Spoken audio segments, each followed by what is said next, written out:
Wayward Pines. Citizens of Wayward, we are truly blessed. We truly care for one another. You could be happy here, Ethan. Ce que j'attends de Wayward, je suis pas un grand fan de Shyamalan. Je suis un grand fan de Shyamalan, donc Shyamalan en série, moi je suis pour. Pas grand chose. Je suis pas forcément convaincu par la distribution. Matt Dillon, même ce qu'en a dit Olivier Joyard ou Cédric Melon, je sais plus lequel des deux, qui le trouvait exceptionnel. Voilà, on verra, mais sinon j'en attends c'est un super raconteur d'histoire, donc voilà, j'attends d'être pris par une belle histoire. Il a fait des très bons films, il en a fait des moins bons ces dernières années, donc je sais pas, je suis un peu dans l'inconnu en fait avec Wayward Pines. J'attends de voir Matt Dillon, je ne sais pas comment on dit, jouer bien, parce que je ne l'ai jamais vu bien jouer en fait. Les premiers échos sont hyper bons.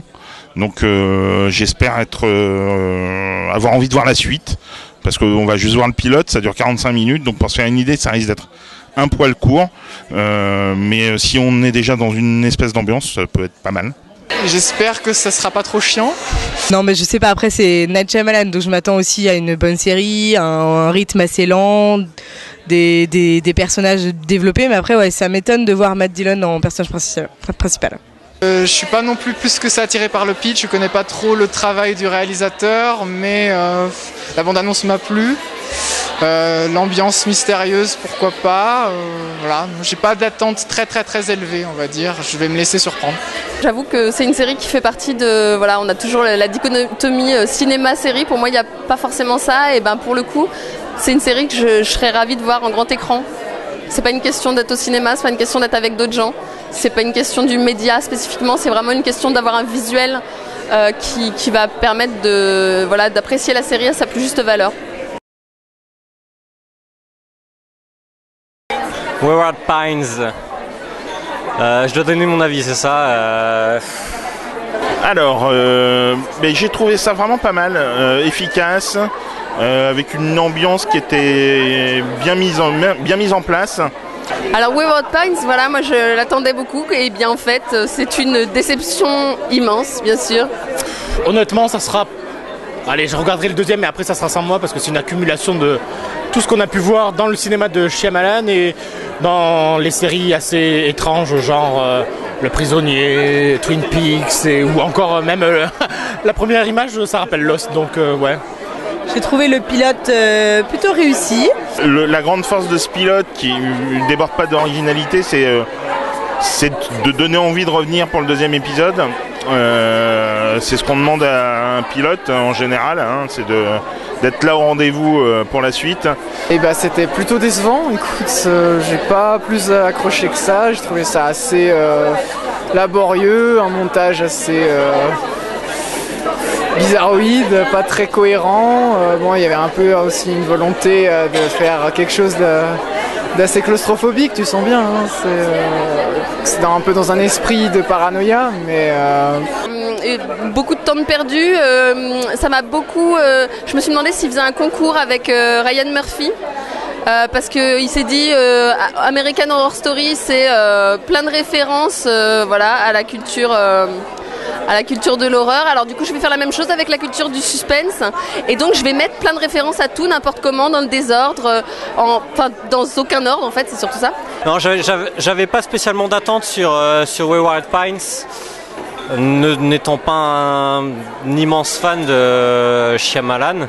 Parce que je trouve qu'il y a plusieurs intrigues qui sont posées. Alors après ça peut être mal maîtrisé après, mais je trouve qu'il y a des hommages à Stephen King, mais pas seulement. Ça me fait penser à beaucoup de films d'ambiance bizarrement très 80s, alors que c'est pas du tout en 80s.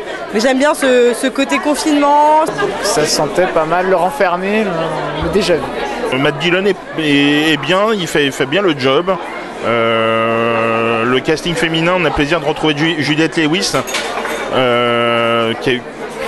voilà, ça fait longtemps qu'on l'avait pas vu. Il y a des beaux noms, évidemment, mais je sais pas, ils sont pas forcément crédibles.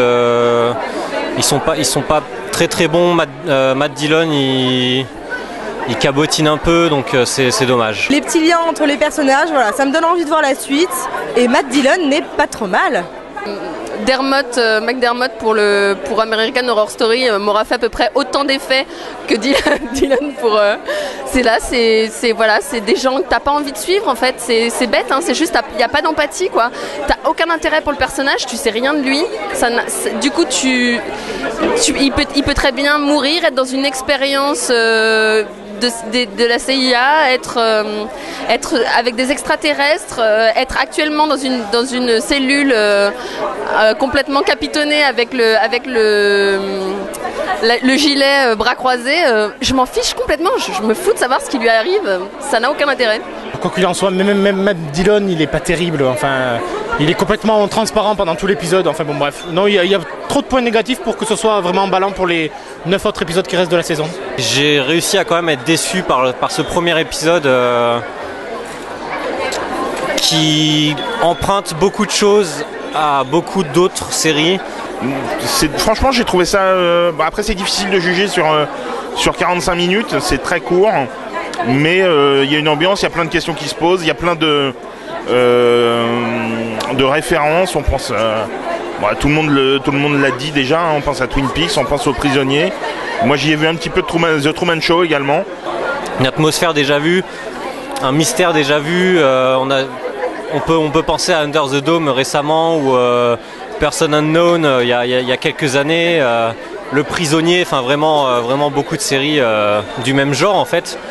Voilà, ça donne envie de continuer, c'est à voir comment ils vont utiliser pour pas faire des clichés parce que ça peut être du déjà vu, ça peut être des histoires qui peuvent être un peu barbantes. Donc moi je suis positive et j'espère que ce sera très bien et je regarderai la suite.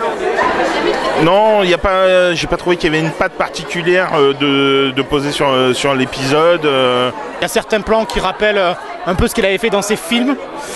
Et voilà, mais après, sinon, c'est pas transcendant. Enfin, on retrouve pas ce qu'il a fait précédemment, quoi. Voilà, on pourrait pas le distinguer d'un autre réalisateur commun.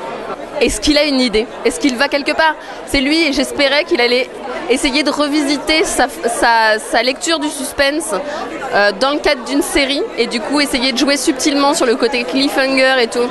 Bon alors là pour la subtilité on peut aller se brosser. Pas trop non. Non, j'avais même pas l'impression que c'était lui. Après, si, il y a ce côté psychologique, le côté un peu sur l'esprit avec le personnage de Matt Dillon qui peut faire penser à Incassable éventuellement. Mais c'est très léger pour moi. On retrouve un peu sa patte, mais ça n'apporte rien de particulier au genre, en fait. Il a la touche j'ai envie de créer un truc qui va faire une surprise. Bah, la surprise, c'est qu'il a rien de nouveau à dire, quoi. C'est pas que la réalisation est impersonnelle, mais ça aurait pu être fait par un routier de la télé. On verrait pas forcément la différence. Je suis pleine de bonne volonté, je veux bien croire des choses. J'ai espéré qu'il allait faire un truc subtil. C'est tellement raté que je me dis que peut-être c'est subtil et subtilement caché que c'est subtil. Ça nous donne une idée de... Voilà, on va jouer là-dessus. Est-ce que vous avez envie de rester avec nous? Ben moi oui. Une belle surprise. C'est sympa mais non, merci. How do I get out of here? You don't.